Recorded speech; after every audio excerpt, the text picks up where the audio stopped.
Hello and welcome. Hello. I want to welcome you to the University Express Erie County Department for the Aging Free Lifelong Learning Program for older adults. Thank you for being here today. The Department of the Aging's mission is to connect older adults with local resources that meet their unique needs. They offer so many great programs and services, including the Stay Fit Dining, frozen meal pickup, and nutrition counseling, Club 99 free exercise classes, RSVP AmeriCorps Senior Volunteer Program, of which I am a member, case management, health insurance counseling, transportation, home care, family caregiver assistance, and help determining eligibility for SNAP and HEAP. The number to call for more information is 858-8526, and you can see me after if you want me to repeat that again. We have just a few quick announcements before we introduce our speaker. University Express uses a key tag sign-in process for classes. Registration forms are available if needed, and some of you have taken them. Thank you very much. And Erie County will then mail you a scannable key tag about 2 weeks after your form is submitted. This tag will be used to check in for all classes countywide and replaces a sign-in sheet. Please note, if you already have one from another program, such as Club 99, the Stay Fit Dining, or from a previous University Express semester, please continue to use that key tag. University Express is now available at 29 different senior centers and libraries throughout Erie County. No membership is required at any location, and almost 400 classes are open to anyone who registers. You can also join more than 50 virtual classes highlighted in blue in the current catalog. Out of respect for our speaker and guests, please silence your cell phone. And I am pleased to introduce Vicky Szymula. Vicky is a local from Western New York and has been an athletic trainer for over 20 years. A lifelong learner of all things in integrative medicine, she became a Reiki master in 2018 and has been teaching classes on energy work, breath work, meditation, centering techniques, and intuition workshops for over a decade. She is married and currently resides in Cheektowaga with her dog Ripley and her cat TJ. And here's Vicky. Thanks everybody for coming. I'm walking around too because I realized I forgot to. Normally everybody wants to find a way to contact me afterwards, so I made business cards for everybody. So it makes it a little bit here. There we go. This here too. So if you came to this class, you must be interested in crystals of some sort. How many of you have experience or have your own like set of crystals at home? Anybody? Just a show of hands. Used to? Long time ago? Yeah. Do these count as crystals? Yeah, absolutely. The ones you grow? Yeah, hey, those work too. Monkey ones. The whole thing with crystals, and this is just something that I absolutely love about them. I was actually talking with my manager, and I was saying, I go, what's interesting about crystals is a lot of people just think of them as rocks, right? They're just a different form of a rock. And when I was in school when I was younger, I had to take earth science. Do we all remember earth science class? Yeah. I was always so bored. The only thing I took from it was in the winter it's colder because the angle of the sun is totally different, but it's actually closer, so you can actually get a sunburn in the winter. Like I always took it that way. But as I got older and I started practicing Reiki, I started to learn about how crystals can actually be used in the health disciplines.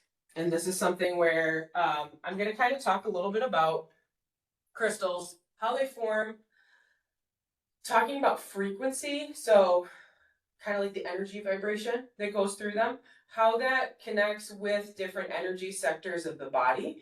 And then I'm going to talk about certain crystals you could use for certain things, and then how to care for your crystals. So that's kind of the walkthrough that we're going to take. Okay. When I hit enter the next slide. So just a quick little background, and thank you for the little interview, or not interview, but introduction. I am an athletic trainer by trade. I have been an athletic trainer, wow, for 22 years now. Okay. Not only am I an athletic trainer, I'm also a strength and conditioning specialist, and I have a master's in exercise science and sports psychology, and my doctorate is in health science and healthcare administration. Traditionally trained as a medical practitioner, I started to realize that there were things, even with my own body, that I felt like there were other tools we could possibly be using. Probably about 15 years ago, I actually wound up hurting my neck, and I was talking with one of my close friends who was also an athletic trainer, and his father was a reiki master, and he's like, why don't you go to my dad, see how this all goes, right? I was like, sure, you know what, I'll try anything.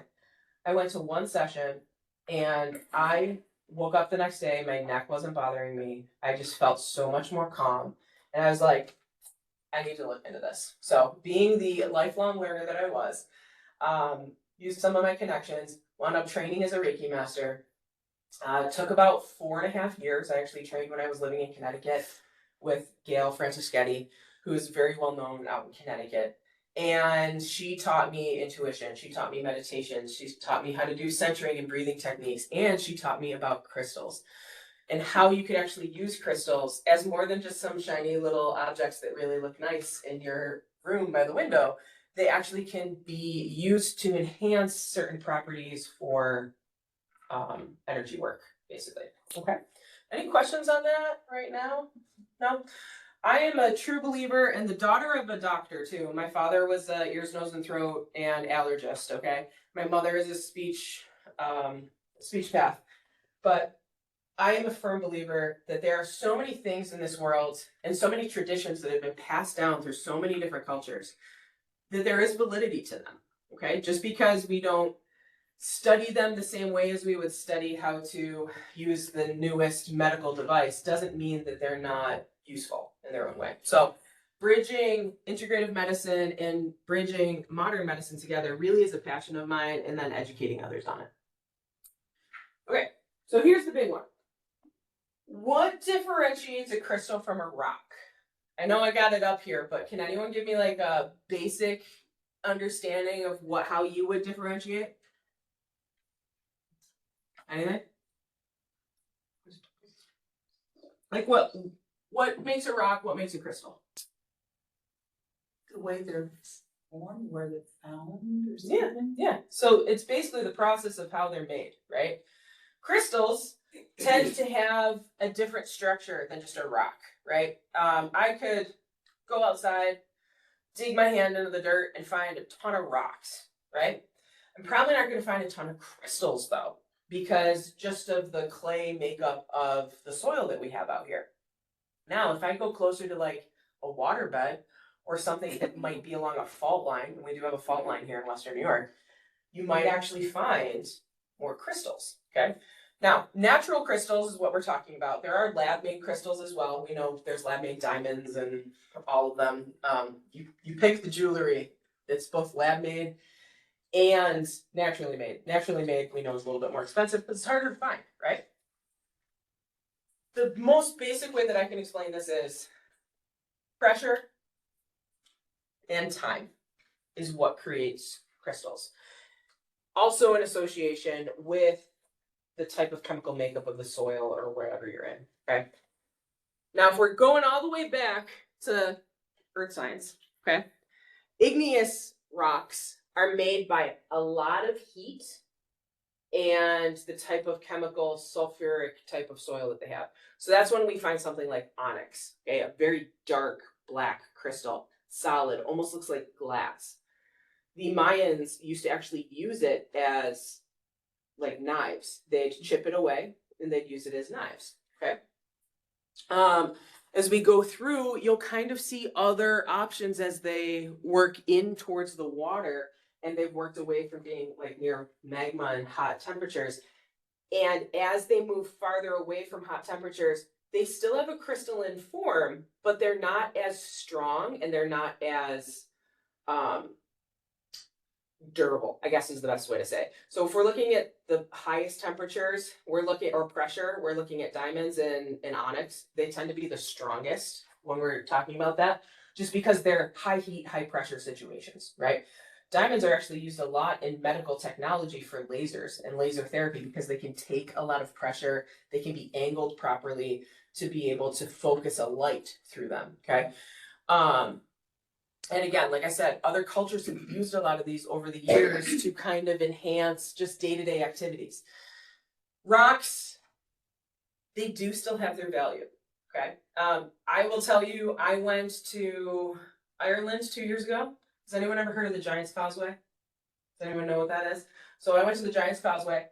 It's on the edge of Northern Ireland, and Scotland is like across the water. And there's this old tale about how there's these two giants that were fighting, and they built this pathway across. Was it the Irish Sea? Is it the Irish Sea? I'm blanking. Somebody on the line probably knows what it is. Anyways, so one of them storms across, and he's about to start a fight, and the other one lays down, and his wife goes, "Lay down and pretend that you're sleeping." And she goes, "Oh, this is a baby.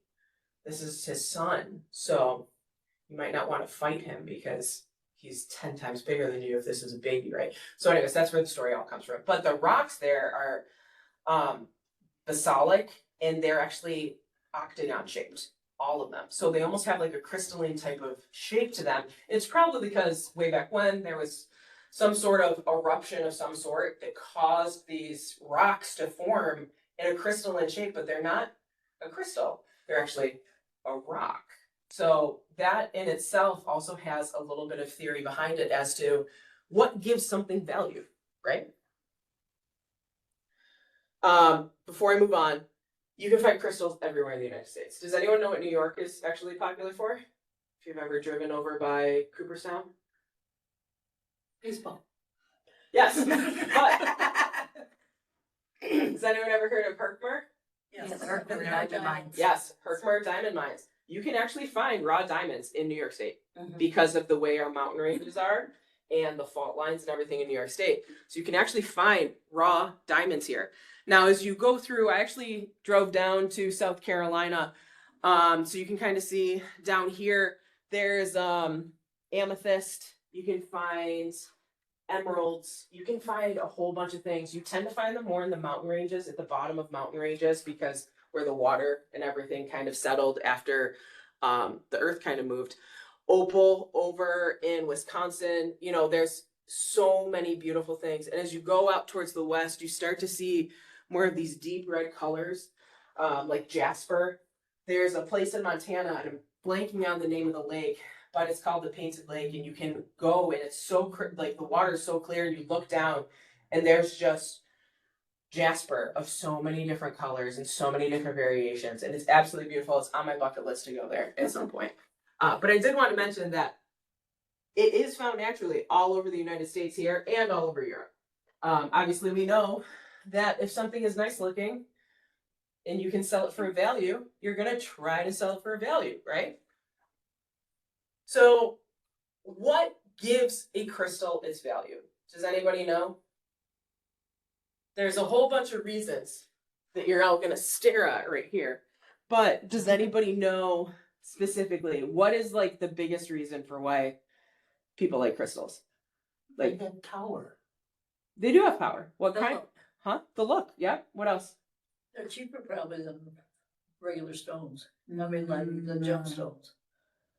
They can be. Yes. It depends on what you're looking at. Yep. So like if you're looking at like amethyst versus fluorite, fluorite's a cheaper version of amethyst, but they look almost identical. Like is kind of the things like opal in Wisconsin that you're saying, is that similar to the opal they get in Australia? Yeah, so it would be similar, except it would look slightly different. So the opal in Australia would have a different hue to it than what we have here in America. So how it looks can dictate price. For diamonds, I just got married recently. So for diamonds, the big thing is the tone or the color of the diamond has to do with how expensive it is. And not only that, the size and the cut. Okay, you're looking for your purity standards. But we know there's yellow diamonds, there's blue diamonds, there's red diamonds. Same thing with rubies. Okay, rubies are actually a red sapphire. Did you know that? So a sapphire we tend to think of as blue, right? But there's a red sapphire, which is what we call a ruby. Okay. Then you have tanzanite. Tanzanite is traditionally like a gold or a yellow color, but it also comes in blue or purple. or teal. Did you know that? So all of these crystals have different color variations, and each variation can be more expensive. But getting back to it, what really is the make or break on this is the hardness. So I'm going to take diamonds and quartz because these two look very similar, right? But are distinctly different, okay? Diamond is the hardest object that we know in a crystalline form. Okay? It is 10 out of 10. It is what everything is compared to. We have diamond-bladed saws. It's very hard to cut a diamond naturally without using a lot of extra tools. If we compare that to quartz, it's very close to it, but it's actually only 7 out of 10 on the scale, which means it can be cut by other stones or other crystals. Okay. Appearance, I just talked about that. And a lot of that is the color, the hue, the shade of different things. And if it is more opaque or if it's more clear and see-through, okay? Crystal structure, diamonds are actually cubic. If anyone has diamonds at home or have them on your hand, you can actually look, it's actually cubic in its shape, whereas quartz tends to be almost like a hexagonal type of structure, okay? So that's where you can actually, just by the eye, you can tell that it's a different crystal. Quartz also has different variations in color. There's clear quartz, naturally. There's smoky quartz, which has like a grayish look to it. There is a yellow quartz, which has a little bit of like a yellow hue to it. And then there's something called, I call it white quartz, but some people call it cloud quartz. And it has like a more creamy type of look to it. It almost looks like a white opal sometimes. Okay. Density, diamond is far denser. We know that because of the strength. Thermal conductivity too, if we're talking about using this for other things, medicinally. Diamond is an incredible conductor. It can focus a laser through it and not be destroyed. Okay. If you tried to do that with quartz, it would not work. The quartz would shatter. Okay. Then the very bottom one is honestly what dictates sales the most of crystals in our society is desire and the visual effect of it. It's literally, what is it? Is it De Beers diamonds? Is that the most popular one or whatever it was? They literally just said diamonds are the most expensive and they're the most beautiful, so now everybody wants diamonds.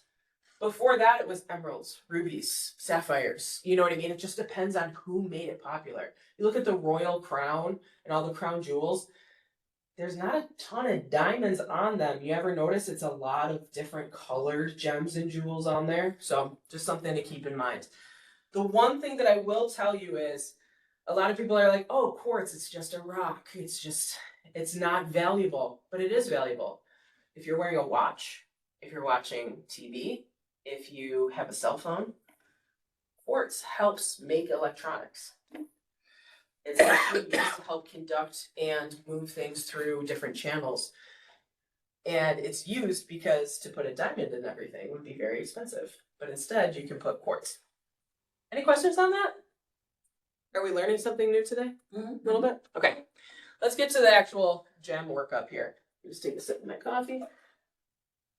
So I've got a couple of pictures up here. I don't know if you can see them, but basically we're going to talk about the hardness and the structure of everything. As we come up here, we see a blue diamond. Okay, most expensive. So you can even see pink diamond, red diamond. Looks a lot like a ruby, right? We have them. Diamond actually comes from the structure, like the chemical structure of the crystal, not necessarily just how it looks, okay? As we come down through here, you can see all the way down, jadeite, which is also known as jade, very prized in Asian cultures, known for luck and prosperity. We got ruby down here, emerald, alexandrite, which is actually my engagement ring that I have, muscovite, black opal, and then red beryl, which is very similar to a ruby over here. As we look over here on this chart, that big wheel here, I don't know if you guys can really see it, but diamond is right in the middle, right? 10 out of 10. This is the hardness scale, okay? You see sapphire comes right off the back, and this is actually a yellow sapphire, okay? So it's not blue like we would traditionally see. Then you see a ruby. Ruby is a star, so that goes over here. That's where that is in the cost scheme, right?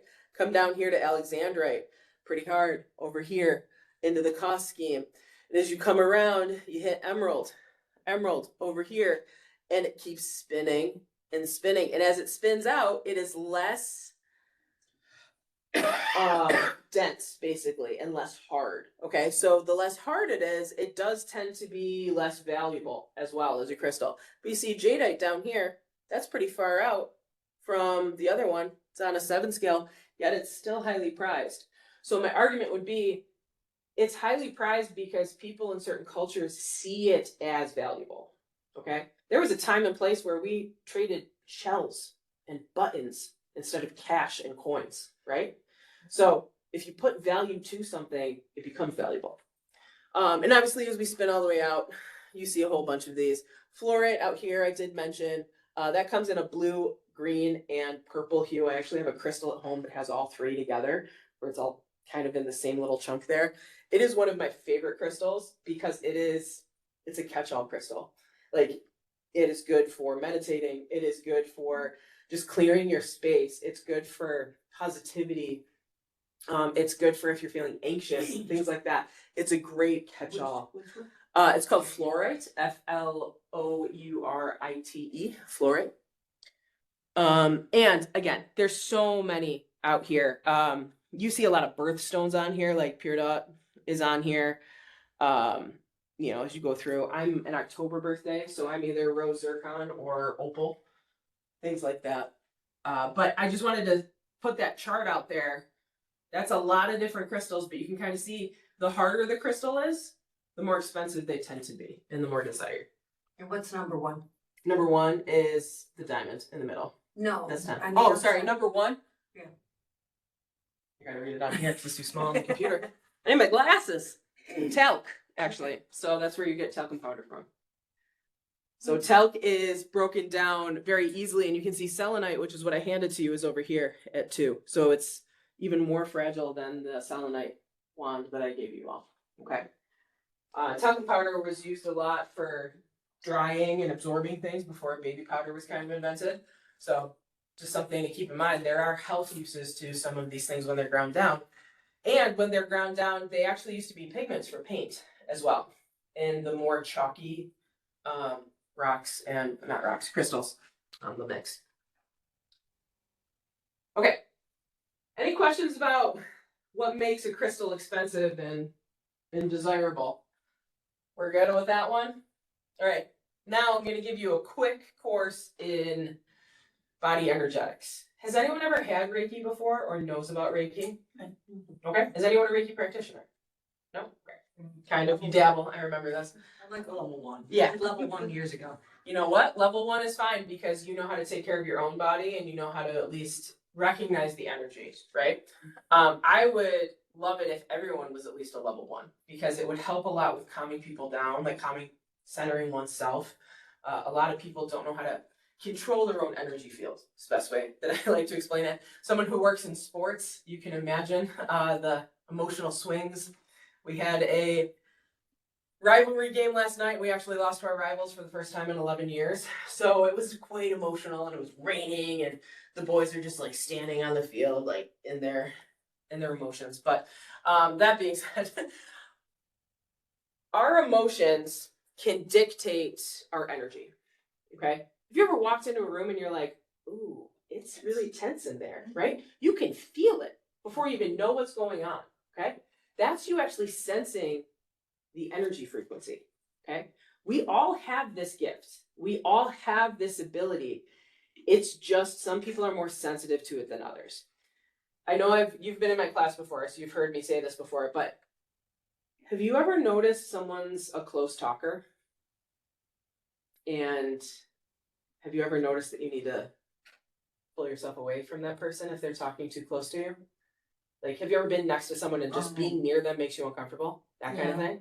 Yeah, that's your energy bubble. That's basically your energy field. Yep. They don't stop talking, is that what you're saying?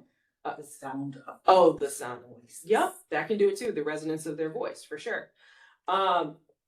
When you kind of just feel it, I kind of explain this sometimes, and granted, I understand I'm a Reiki master and I'm self-proclaimed type of empath here, but I can stand next to a person or be near a person, and there's something about their energy that's just off, and something that tells me, I don't think you're telling me the truth. That kind of thing. Like I'm one of those. I am a Scorpio Libra cusp person too, so that tends to go with the way of the trade. But our energy is dictated by our vibration. Is basically what I'm getting to.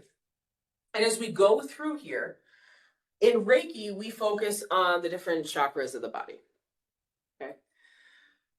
The root chakra kind of is down between our legs here. It's what grounds us.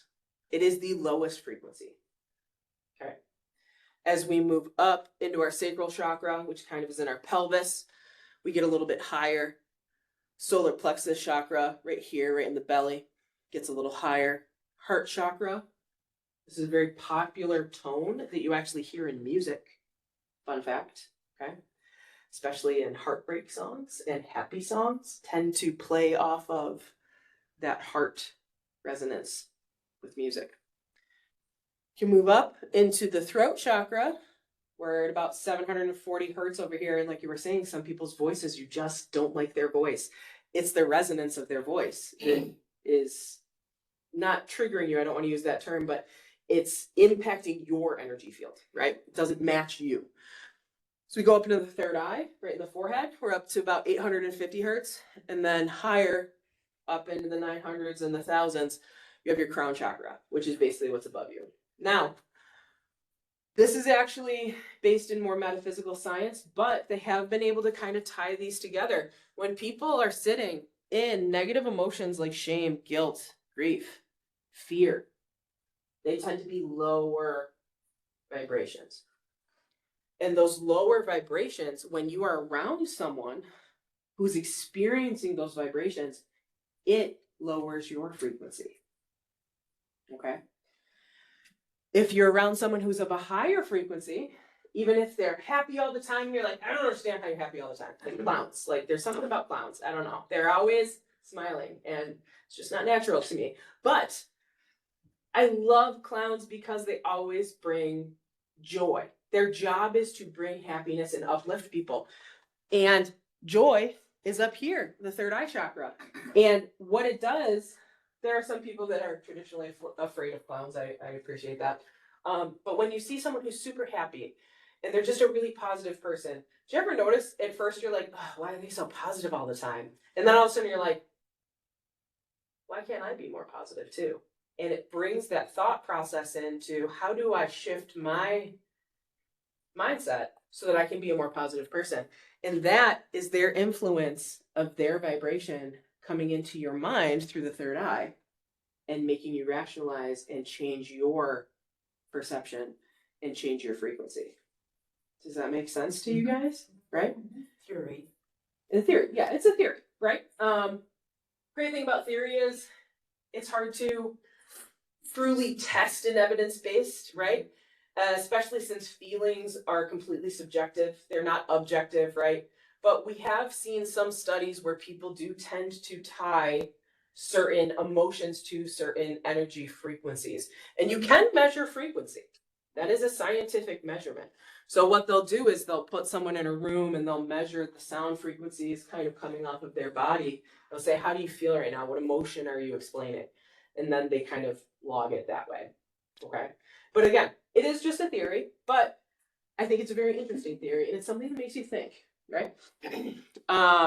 This is also where they say that emotions are addictive because if one person is feeling it and another person is feeling it, it's like the group dynamic of everybody is going to start to feel it. And if you don't feel it and you're not going to shift into that frequency, guess what happens to you? You leave that area because you're protecting your own energy, right? For me, if I walk into a tense room, I automatically am like, okay. I like mentally protect myself. And then if it starts to continue to get negative, if people are really negative around me, I actually will remove myself from a situation because I can feel my frequency dropping. Okay. Another fun fact, and I don't have a slide on this, but certain foods also have frequencies that can be tested. Okay. Fresh food, fruits like fruit, vegetables, they are higher in vibration. Meat is somewhere down here. Canned food, it's not even in the hundreds. Okay, it has been dead for a long time, and we put a lot of preservatives in it so that we can eat it. And I totally appreciate it. Don't get me wrong. I love chickpeas, and they come canned because I don't trust myself to grow chickpeas.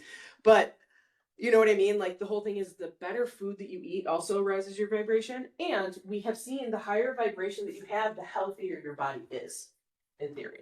Okay. So, any questions, comments on that one? No? This is where we get to the different types of crystals. Now, I will point this out. In front of you, you have selenite. It is in a wand type of shape. Again, it is a crystalline matrix. It is rather fragile. Okay, that's why I kind of gave everybody little napkins there, because it gets a little powdery. You also have something called tourmaline, which is the black version of selenite, except it's a lot stronger. Very similar to coal. When I was putting it out, everybody was like, this looks like coal.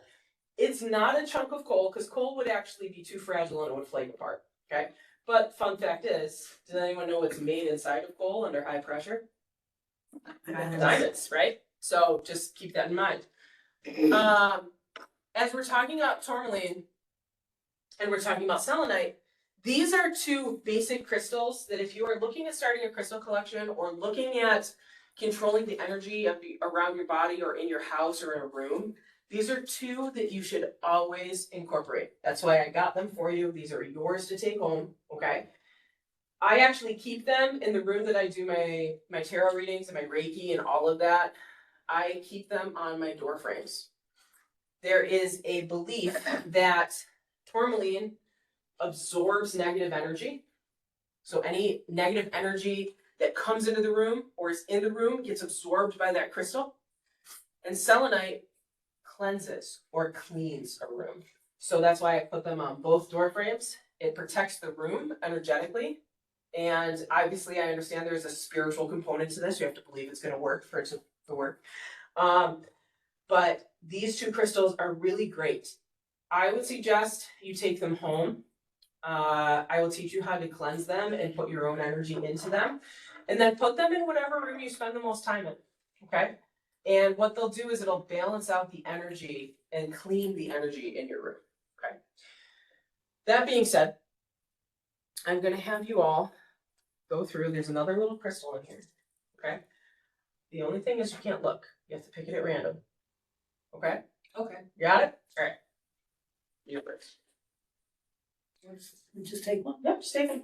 Do you have an Alexandrite in your ring? I do have Can I it in my see it? ring. Yes. It actually looks either purple or teal, depending on what angle of the light is in it. I was in Russia. They were so expensive. I'm very lucky that this was my engagement ring. I'll put it that way. I'm not a traditional, I'm not a traditional person. I actually don't normally wear my ring, but I wore it today because I'm doing the class.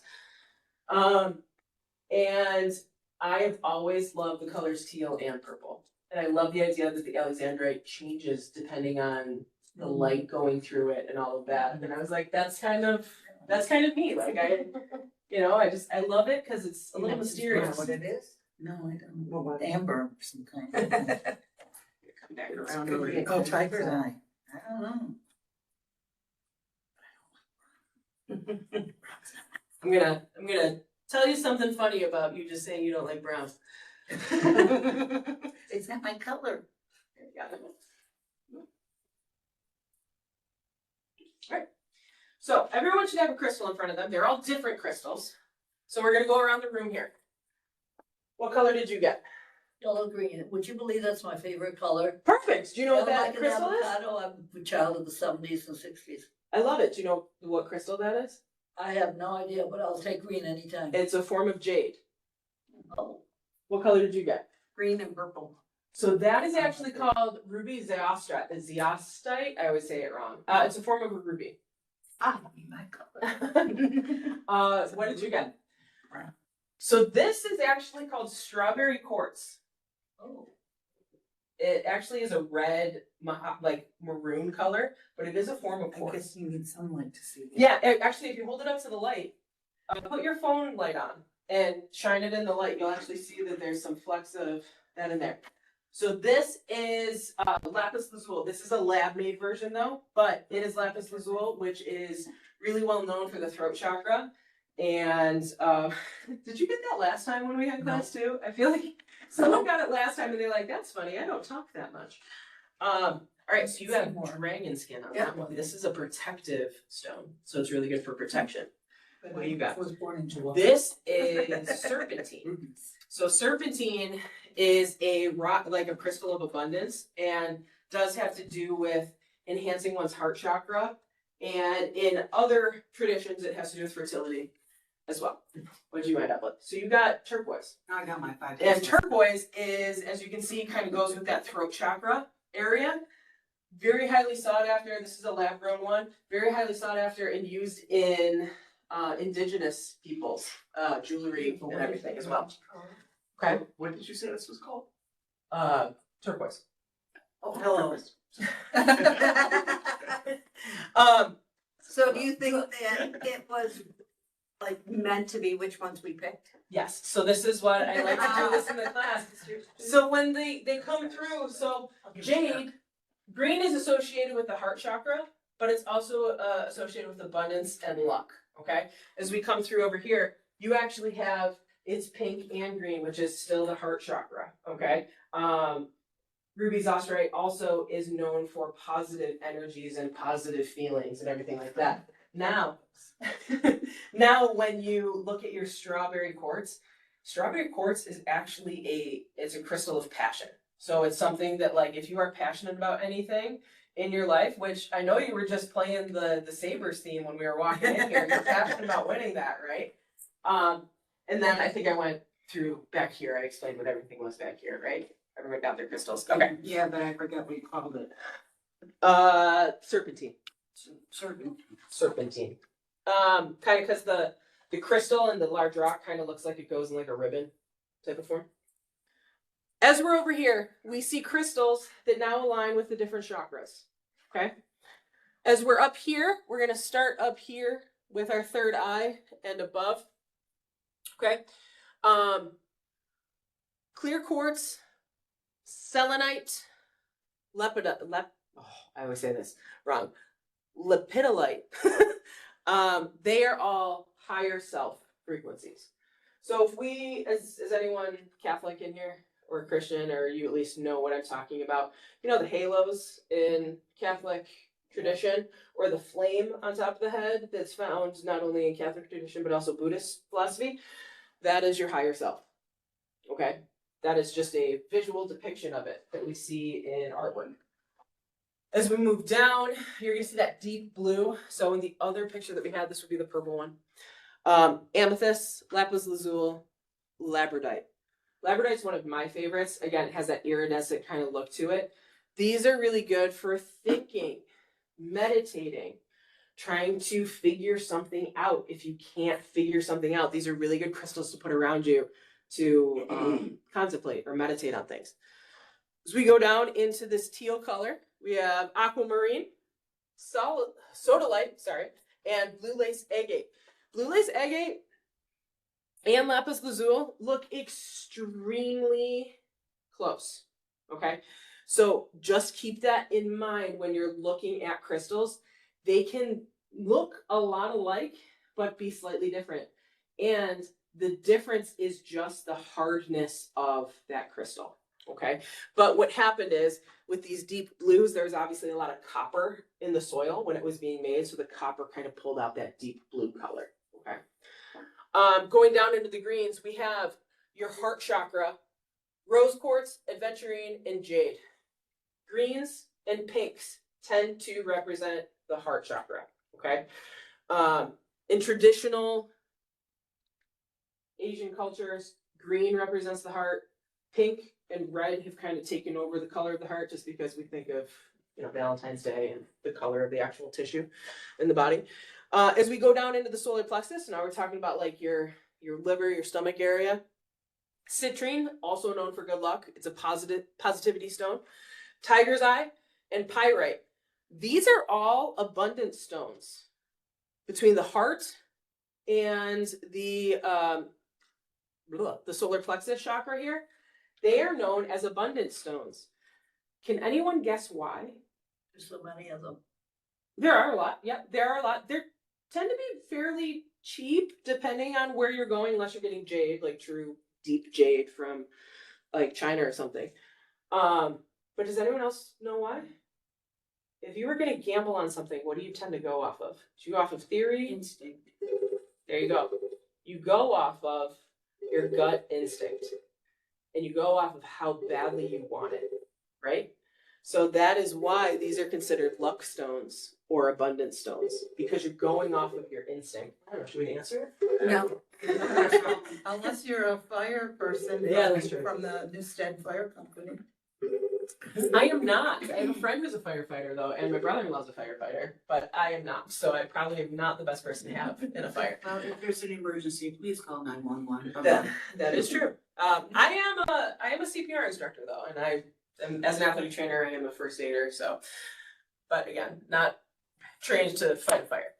All right, as we move down, kind of into the pelvic region here, you're going to see the sacral is a deep orange color. So anything that's a deep orange color, carnelian, sunstone, calcite, those tend to help a lot with confidence kind of feeling, because a lot of our confidence comes from the organs related to like our gender and everything like that.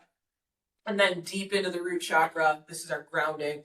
You see red jasper, hematite, and tourmaline, which is what you guys all have in front of you. So it is a grounding stone. Okay. Now again, you kind of have the other frequencies over here on the chart. It just kind of explains some other crystals that might fall into this. And as you notice, remember when I was talking about the tones of music? Okay. Your solar plexus, your feel-good tone, is the tone of E. A lot of happy songs have E in it.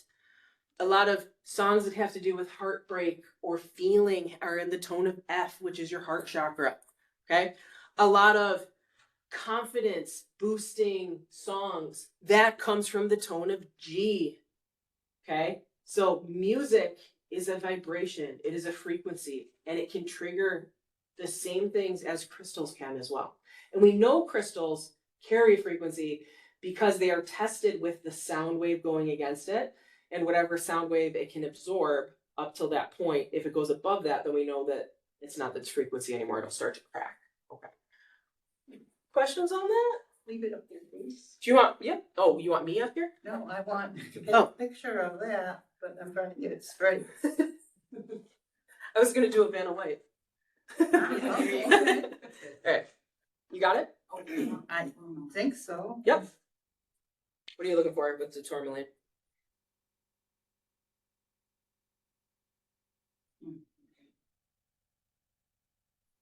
You got it? No, not really, but learning. What's your question? What's your question? Don't have one. Okay, got it. Well, if something pops up, you let me know. All right, here are some other popular crystals, and I'll try to run this past. Amethyst, this is known as the mother of all crystals. If you don't know what to get, they tend to say get quartz and get amethyst, okay? Amethyst is a highly sought after crystal as well. It's used in a lot of jewelry. And it's fairly easy to find as well. A lot of those geodes that you find that they kind of sell to kids and crack them open at home, they're a form of either quartz or amethyst that usually cracks out of them. Amethyst is great for stress relief. It protects against negative energies. I'm going to go straight across. Okay, we got it. Clear quartz is great for healing. It's good for creativity, and it's good for cleansing. So I actually use clear quartz right before I do reiki on somebody. I actually will run the clear quartz over their body to try to clear any negative energies that might be there. Clear quartz absorbs energy. Okay, so if it's negative, it's going to suck into that crystal, in theory, and clear that space so that we can be at a level playing field, basically, before we start with the reiki session. Okay, opal. Opal has an iridescent look to it. That is known for wealth, luck, and protection. Move into the rose quartz, love, self-love also. harmony, peace. It's like a happy stone. Makes people feel good. I have a big chunk of it at home. I actually gave my mom one of them too. She keeps it in her kitchen. It's great. She likes to kind of put it out because it's her favorite crystal. Chalcedony. This tends to look a little bit more. It looks shiny on the outside, but it looks like salt almost on the inside, and it's cavernous. Is the best way I can put it.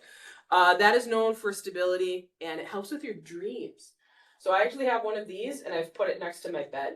And if you get nightmares or you have trouble sleeping, it's a good one to put next to your bed. Okay.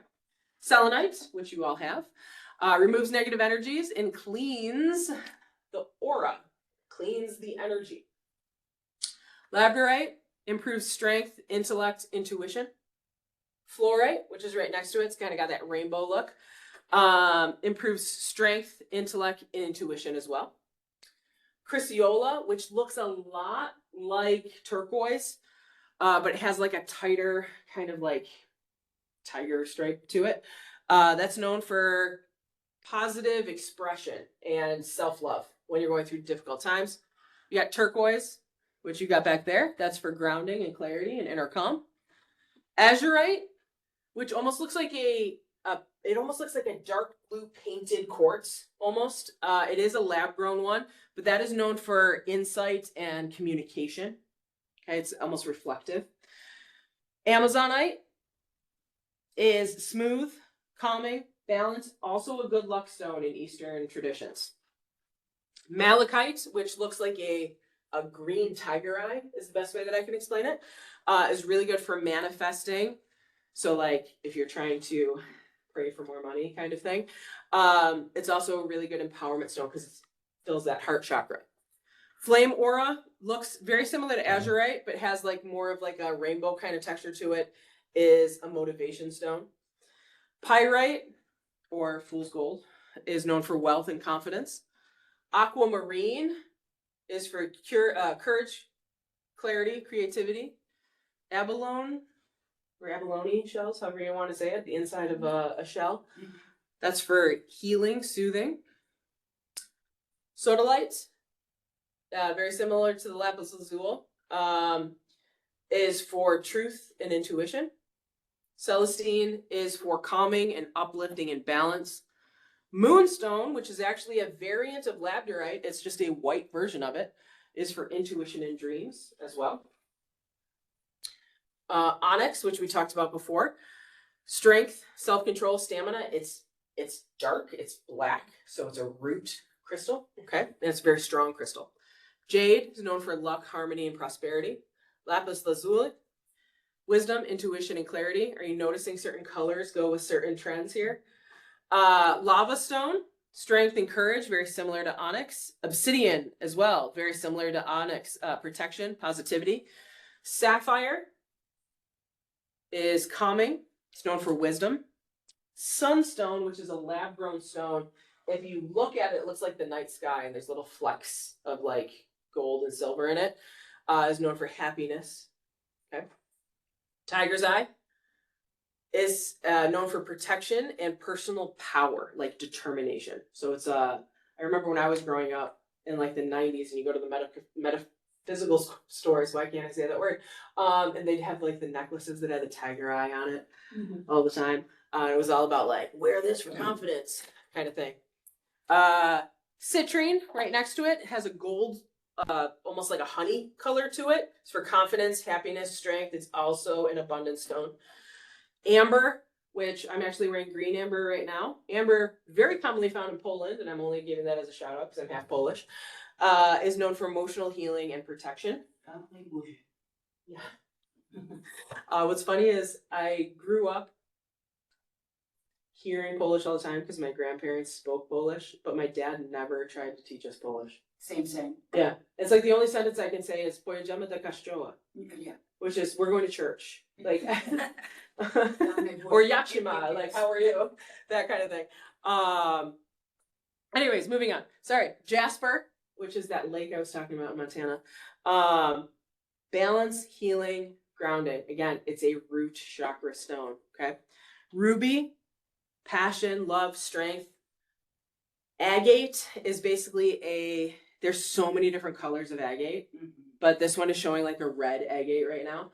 Again, it's very similar to like malachite or tiger's eye. There's just that striation that goes through it that kind of gives a stripe. Agate is used for stability, harmony, and confidence. Now, the big thing that I will tell you about agate, because there's blue agate, there's green agate. The confidence and stability factor is always in there, but whatever color it is would match whatever chakra you're trying to enhance. Okay. Garnet, which is actually this is my dad's ring. Manifestation, healing, self-worth. Peridot, harmony, growth. Opalite, which is one of my favorite ones. I actually prefer that over opal. Opalite is a man-made crystal. It actually looks kind of cloudy, but like mirrory on the inside, almost like a oil slick type of look on the inside. And that's for hope and confidence. Appetite, sorry, is for communication. Serpentine, healing, growth, peace. Adventurine for luck, healing, and using your imagination. Emerald, luck, harmony, and devotion. And tourmaline.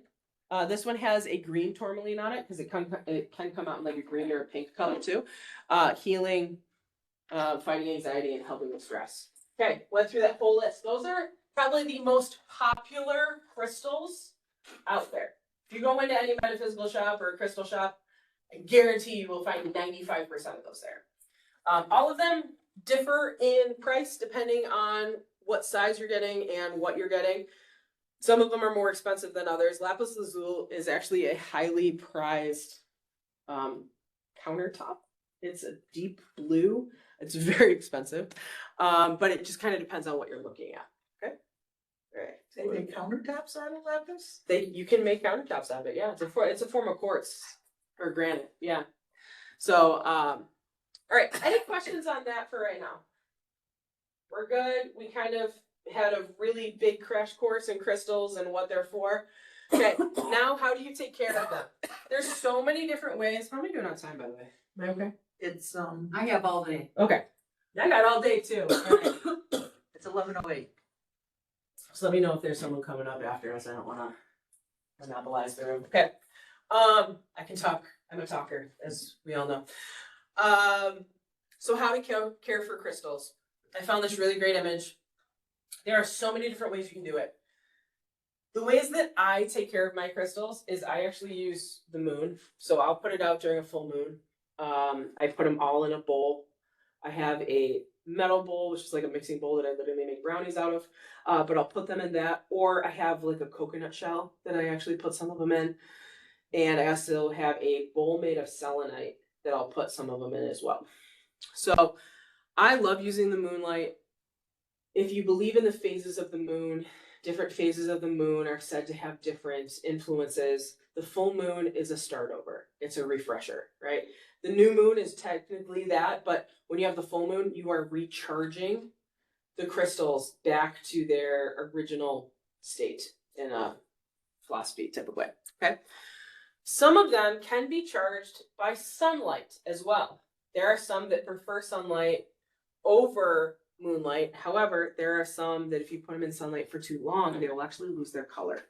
So they're not meant for sunlight. So fluorite, not meant for sunlight.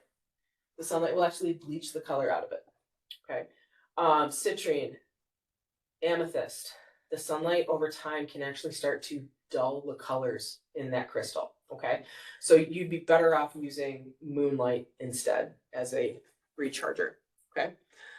Some people use candle or incense or sage. I do sage smudging. I didn't bring it here because I didn't want to set off a fire alarm or anything. But a cool way that you can do that, and this is something that I actually make, it's moon water. So it's water that I just left out under the full moon. And then what I do is I put some rosemary, some Celtic sea salt, and a little bit of sage in here. And then I spray the crystals with it, or I spray your room. It's a cleansing type of thing. So before you all leave, I'm gonna actually spray your crystals to kind of keep them cleansed, and then we'll head out the way. But I'm not gonna spray them all right now and get everybody all misty. Sound healing is another great one, and on the next page I actually have a link, and hopefully I can get the sound up here and we can hear it. And it should actually help with the resonance and do some sound healing with your crystals. Soil is another one. A lot of people don't tend to put their crystals in the soil, but it's the same concept as walking outside barefoot and standing in the ground and grounding yourself outside. Okay. Visualization. Now this is where meditation comes in. If you take a crystal and you hold it in your hands and you think about what that crystal's purpose is. Let's see here. All right, so I got a jade. I'm gonna put it in my hands. I'm gonna hold it. Jade is for luck and abundance. It's also for my heart chakra. I'm gonna hold on to it and I'm gonna think about something that I would like to manifest or almost pray for something. Manifestation is just prayer, by the way, just to clarify that. I'm gonna hold it there. I'm gonna put my intention into that crystal. And now the crystal also is sharing some of my frequency. Because remember how I said you can walk into a room, you can be near someone, you can absorb their frequency. These crystals can absorb yours too. Which is why it's good to have crystals that are a lower frequency. So if you have a lower energy thing, being around those crystals can absorb part of that and you can be enhanced by the crystals in the same way. Breath, this is another one. Shamans use this a lot. I'm not a shaman by trade. I do have some friends that dabble. But shamans are so unique to the cultures that they're in, and out of respect, that's something that as much as I love it and love being around it, I am not indigenous in any way, shape, or form, and I feel like out of respect, it should stay in that culture. Anyways, a lot of them will use breath or wind, feathers, things like that to purify. Other crystals can enhance other crystals, so that's also why you have selenite. Selenite enhances everything that it is next to, because it is a cleanser, so it will cleanse anything that it's next to. And then water, of course, this is the last one that I was going to talk about. Water is great for harder crystals. Okay, so remember that wheel we were talking about?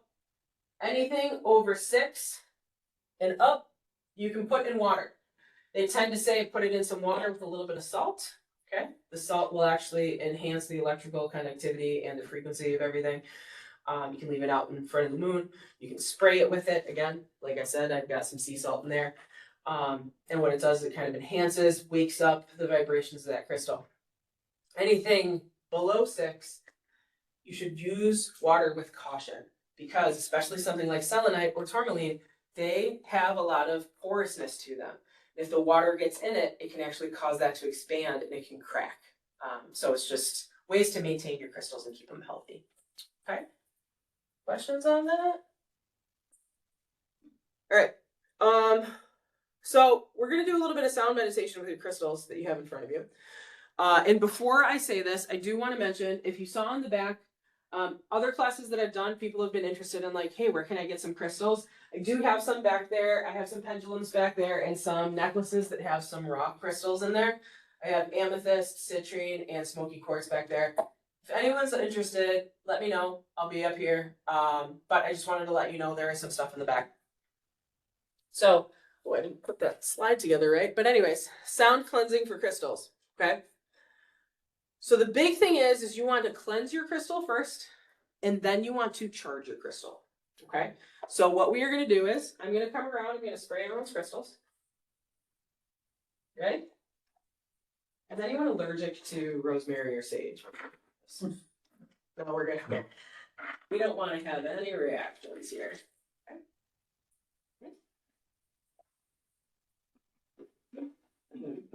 Do you need that? Oh, you want your bracelets too? Perfect. I'm gonna do. Nope, you're good. As long as you don't mind getting wet. Are you good if I spray on the table right here? Yeah. Okay. There you go. Thank you. Those are beautiful.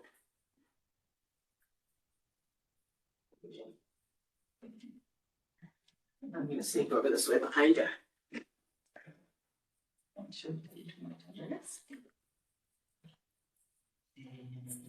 Do you want me to spray on that paper? You sure? What is that? What's that? Jade? That's what I thought. A very vibrant green for the jade. That's a nice color. Yeah. Jade comes in so many different variations. It comes in that like that light green, almost like it almost looks like a peridot. Oh, sorry. That's why there's a lot of variation in it. It'll pick up everything. Yeah. That's at home, but it was tampered with because I get really can't do it. You get blue? like your skin turns blue from the actual thing, or it's too tight? It is tight. Okay. Maybe that's why. Maybe. So like your hand gets blue below it? Yeah, Oh, interesting. Well, I was told that sometimes these people that sell them get them ready, tamper with them to make yeah. them more. If they're lab grown, unfortunately, sometimes they're not a natural crystal and they can react with some people's skin But it oils. might be because it's tight, because it is tight. It could be. I wear copper, but my skin oils react with the copper. So I actually get green from the copper. It's the nature of my body for some reason. Some people have that. Some people can't wear nickel. It turns like dark on their skin. That's another thing just to think. All right. So we sprayed everyone's crystals. Okay. So now this big thing. What you're gonna do is create a comfortable setting. Welcome to your comfortable setting. You're gonna choose your crystal. You can grab all of them, or you can just pick up one of them if you want. Or for those of you that have crystals on, you can use those. If you have a wedding ring on, you can hold your hand over the wedding ring too. Because this does work on metals as well: gold, silver, copper, pyrite, hematite, things like that. They're more minerals, but we're gonna begin with a sound. I'm actually gonna open up this link down here. Will this play music? Okay. You're gonna hold your crystal. You're going to close your eyes. You're just gonna focus on your breathing. You're gonna focus on feeling the stone between your hand. You're gonna use it as an anchor. Basically, if your mind starts to drift, which is okay with meditation. People think meditating means you have to think about nothing. You're allowed to think about whatever you want. The whole goal is don't fixate on something, right? You're gonna pull yourself back to that crystal. You are going to hold it there, sustain, and hold it before you move on to another crystal or things like that. And then obviously once the sound ends, then you can kind of open your eyes, put your crystal down, just be grateful for the moment and the energy that you may have shared with that crystal. Okay? So we have cleansed it. Now we're going to charge it with our own energy. And for those of you that have done Reiki with me before, I'm just going to start this real quick. I'm going to teach you how to do a chi ball with your hands. Okay? So can you put your hands about 4 to 5 inches apart? Okay? I want you to right now think about your palms. Just think about something touching your palms. You can feel the air gracing your palms. Now I want you to imagine almost a dot in the center of each one of your palms. Okay? There's a string connecting both of those dots together. What I want you to do is push your hands together a little bit. So your palms are not exactly touching. Your fingers can touch. Going together. Still focus on that sensation in the center of your palm. And now I want you to pull them apart just a little bit. And then you're going to go back in, almost like an accordion, a little bit. And I want you to close your eyes and keep picturing a string between your palms. And as you pull it apart, it gets tighter. And as you push it together, you can feel a little bit of pressure because that string has kind of got some tension to it. And then I want you to kind of, in your mind, shape it in almost like a ball, like a snowball, like you would make a snowball with your hands. So now you have a chi ball in your hands. You have directed your body energy and your frequency into a ball. And you can kind of play with it, almost like putty. For those of you that can feel the pressure or the heat in there, you can kind of shape it into whatever you want. Let's keep it a ball.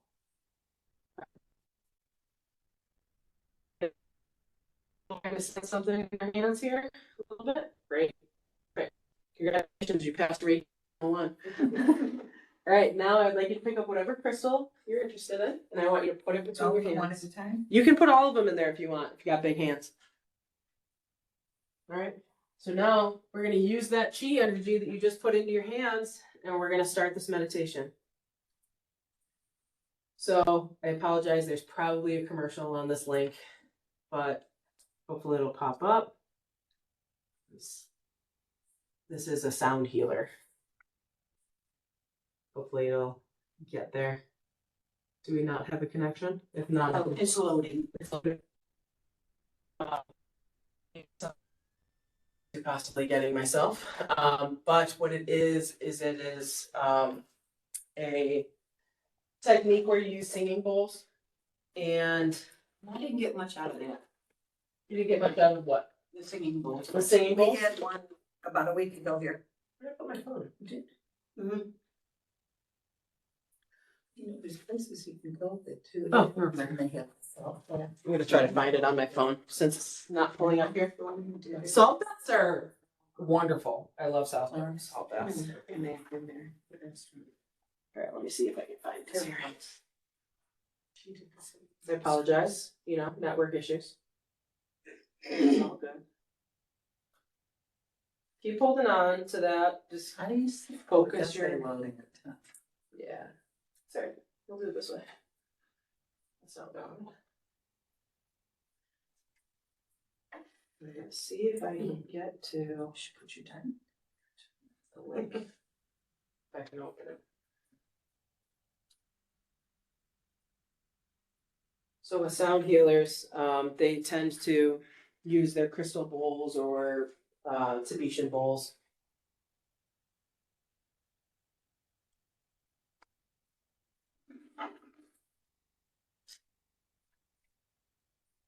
Let's see if it pops up.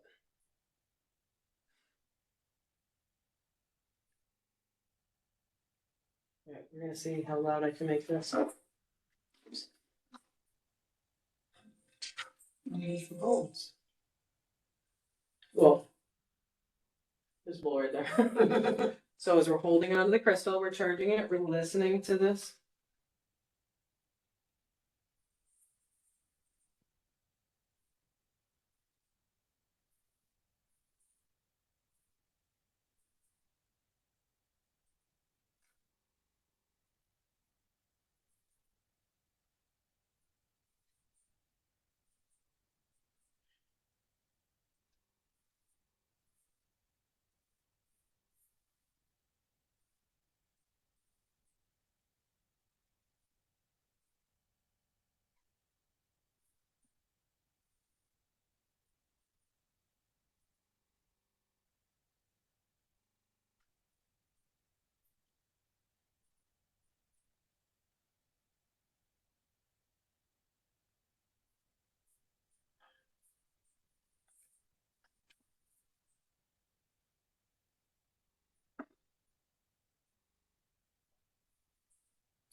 I apologize, I didn't have the full video, but that was actually your heart chakra frequency that was being played. Okay. Did anyone feel anything on the crystals as I was walking by and all? Anything? Sometimes people can actually feel it through the crystal. It just kind of depends. I started getting a headache. You started getting headache, really? From that? From the I don't know, before you even started playing it. Oh, really? That's okay. And now it's passed. Well, maybe you were having an energy. Maybe it was healing your energy. It could just be one of your frequencies might have been off, so the sound was shifting a little bit. Maybe you were just preparing for it too, because I saw you doing the chi ball there too. Another way you can take that too. So now that you've charged your crystals, if you ever do your chi ball, you can actually take that any part of the body that's bothering you. So like let's say my shoulder's been bothering me, you can pull your chi ball into your shoulder and sit during a meditation as well. Or you can take a crystal that would be known for healing of that area. So like a moss agate, which looks like quartz with moss in it. It's a fossil of moss. You can hold it on your shoulder as well, just to kind of enhance that healing property. So that is what I've got. Any questions, comments? If I can get back to this now. That should have been my last one. Yep, thank you. And that's all my contact information too. I love teaching about this stuff. I'm really grateful that you all came. I used my phone to charge your crystals while you were out of your Out of my zone. That's okay. But if anyone has any questions, comments, concerns, you can always email me. Okay, that's my email. I'm affiliated with Excelsior Orthopedics, but this is kind of what I do on the side, because as you can imagine, a lot of orthopedics aren't doing crystal work over you when they're about to do your knee surgery. So, yeah,